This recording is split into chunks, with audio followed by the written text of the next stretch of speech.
the unconditioned dimension of consciousness. The unconditioned dimension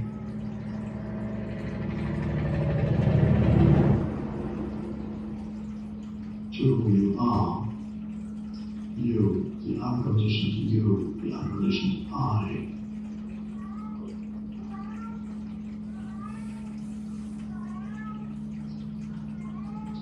Which has nothing to do with your past or your physical body,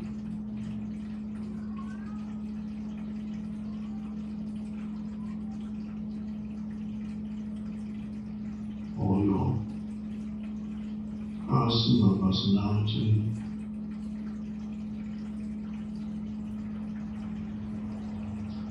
And the unconditioned dimension is not something that you achieve because it's already here. It's something to discover here and now. Achievement, if you think in terms of achievement and you associate achievement with spiritual awakening, enlightenment, realization, or achieving the unconditioned consciousness. If you use the word achievement, or if that's the underlying assumption that it is an achievement,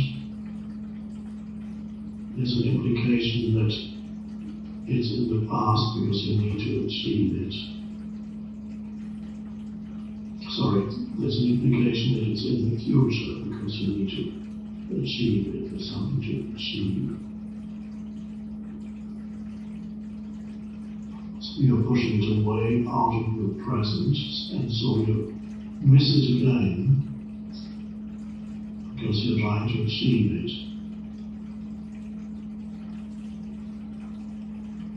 And continuously, as long as you're trying to achieve that spiritual realization, or whatever you want to call it, then it's always one step away from you, or 100 steps, or 100 miles, or 1,000,000 miles. It doesn't matter whether it's one step or 1,000,000 miles, it's not here. That's the underlying assumption, and so you cannot discover it because you think it's something to achieve. And the thought that there's something to achieve in the future prevents you from discovering what's in the present.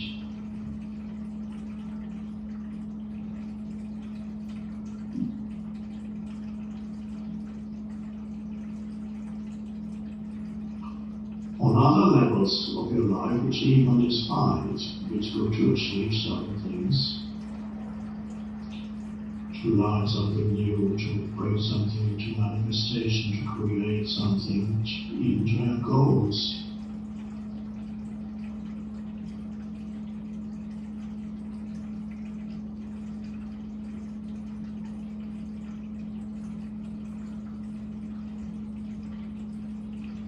But when it's about finding out the deepest reality of who you are, the very foundation for your life, your existence,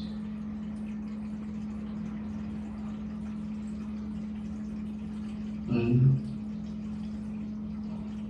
the idea of achievement is a hindrance.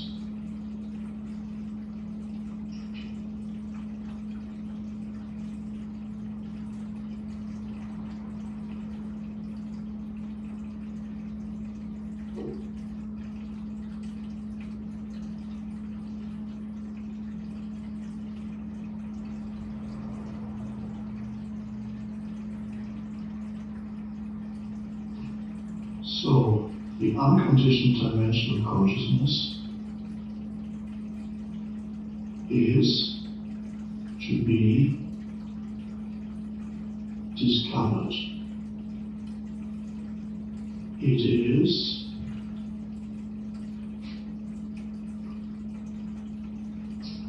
one could almost say, hiding or concealed, covered up.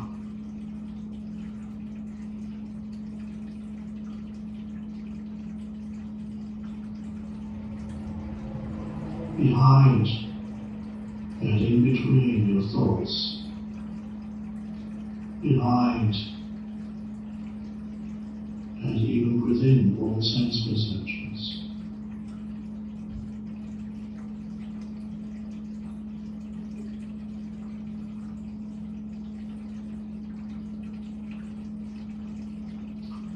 And so to discover it, you need to find that space in your consciousness,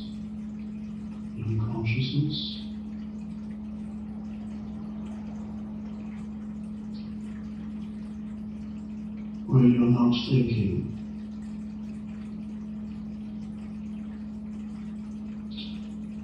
So to stop thinking,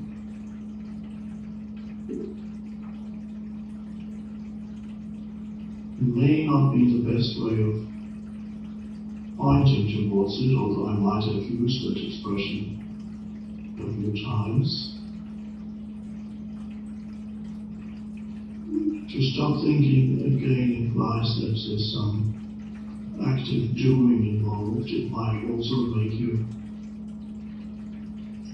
believe that thinking needs to be forcefully pushed out of your consciousness, which is not how it works.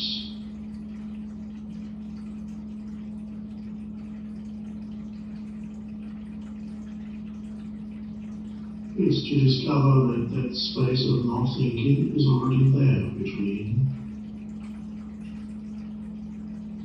when one thought subsides before the next thought comes. There's a space of pure awareness without mind activity. You can do it here because this is a live meditation.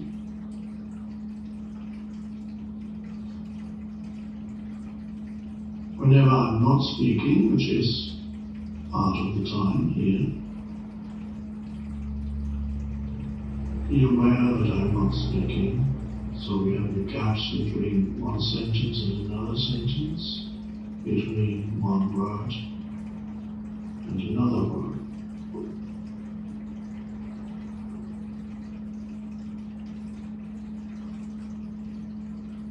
The moment you become aware of the gap, like now,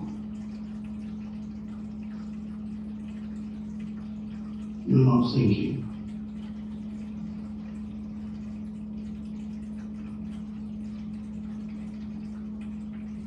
It's very subtle and very simple.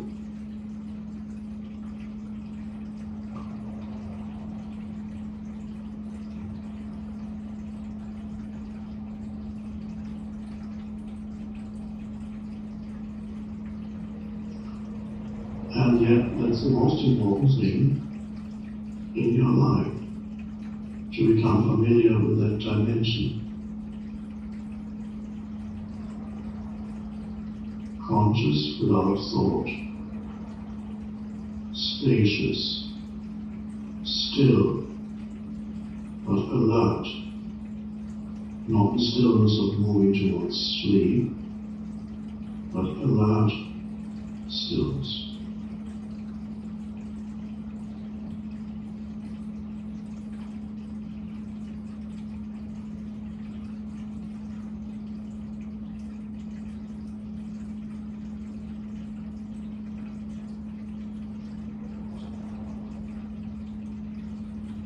So in daily life, become aware of that space, that inner space of alert stillness, as much as you can.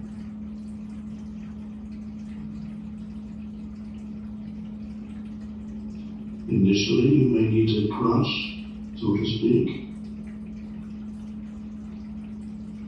something that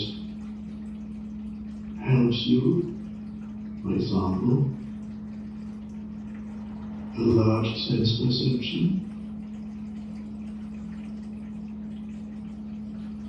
especially looking at something like the sky, which is spacious, without imposing any thought on it,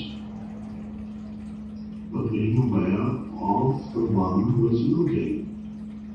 Whatever you look like the sky, it could be other things too.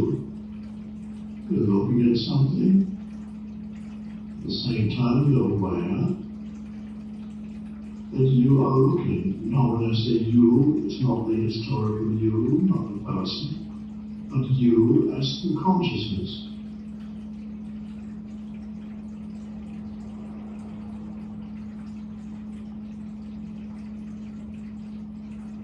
So there's a self-awareness behind the sense perception. Not the personality self, the essence self, which is formless. And because it's formless, the Buddha used the expression no self, because he associated self with form. Anything that is a separate sense of identity.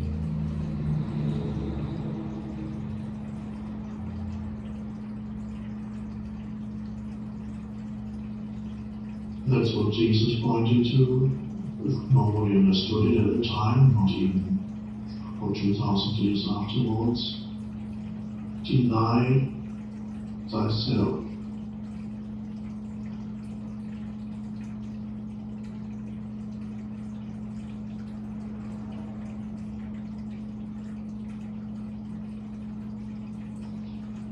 There are other translations that would be more suitable. Look away from the self and what you usually consider yourself.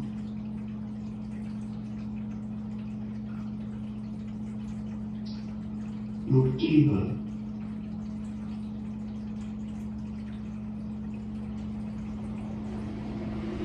Recognize the ultimate unreality of the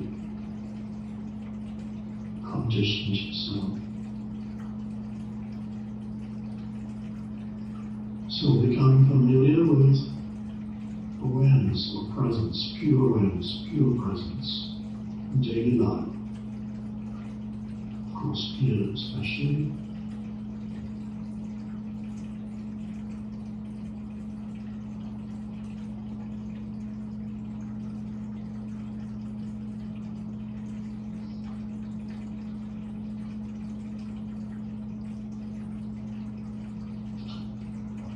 Becoming familiar with just being present.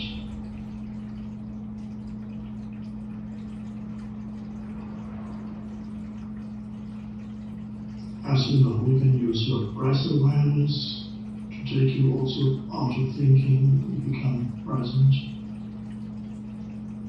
In the inner body, also can be its crush or portal into it.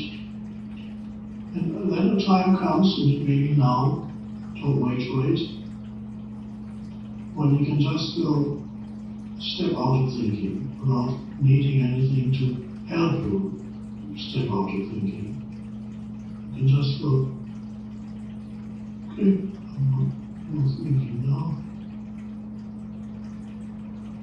And then you look around wherever you may be, whether you are in surroundings that are pleasant, conducive to meditation, you could do it there, or whether you're in surroundings that are challenging, and you suddenly discover that the main challenge is not your surroundings or your situation, but your thoughts about it. And even at that moment you can step out of thinking, which implies that you accept that moment completely. Because the moment you step out of thinking, there's nobody there to argue with what is. Because arguing with what is thinking. The moment you step out of thinking, it implies there's complete alignment with the essence of this moment. You're not arguing with it anymore, which is totally futile, of course, which causes suffering, unhappiness, and suddenly the situation may still be challenging on a practical level, but it's no longer challenging on a psychological level. In other words, it doesn't make you unhappy anymore. You're not unhappy. Not because you've pushed unhappiness away, suppressed it. No. It dissolved. Because it was created and sustained by thinking.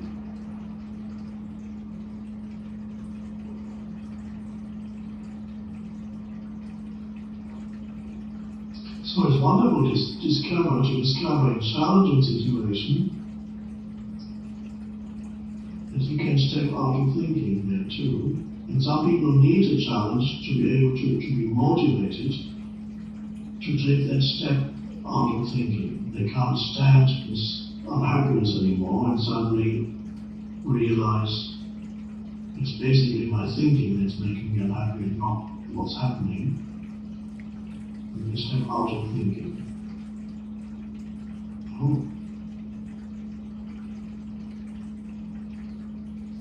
And for people who go through extreme suffering, that's the erosion of the ego that can happen in that way. Because the ego is identification with thinking. When you're not thinking, there's no ego. And if your life situation is so unpleasant that you can't stand the suffering anymore, then the unpleasantness, the challenging life situation forces you, if you're ready for it, forces you out of thinking. Whether it's through serious illness, serious loss, and so on.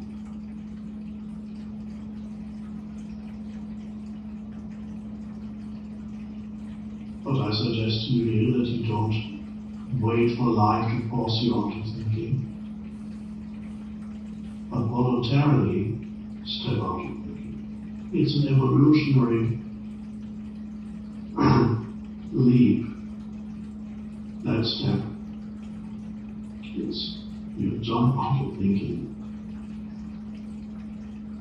Either because you can't stand the suffering anymore, or if you are advanced enough, voluntarily. And this is why we're here, what's happening here.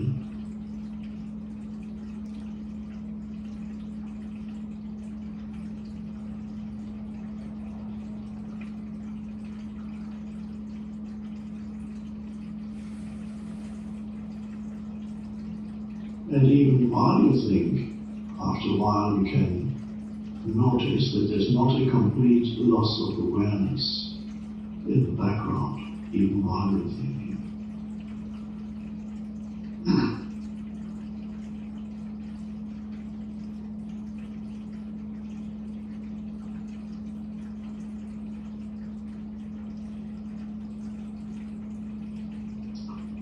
So at times it's wonderful to have these spaces of no thought, and it's vital. Whether it's 5 seconds or 20 seconds or half a minute, doesn't matter.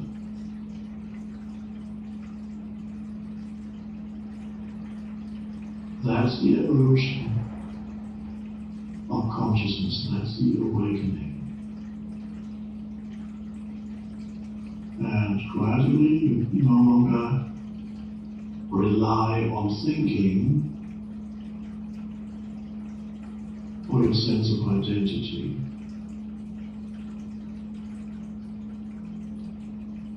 Who you are, sense of self, which is always a fragile sense of identity.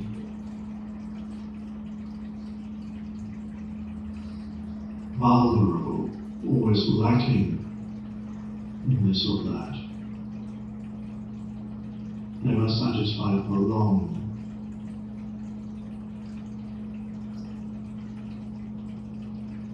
And then the sense of self shifts to presence. You are essentially the presence, awareness. No form, no past, no future.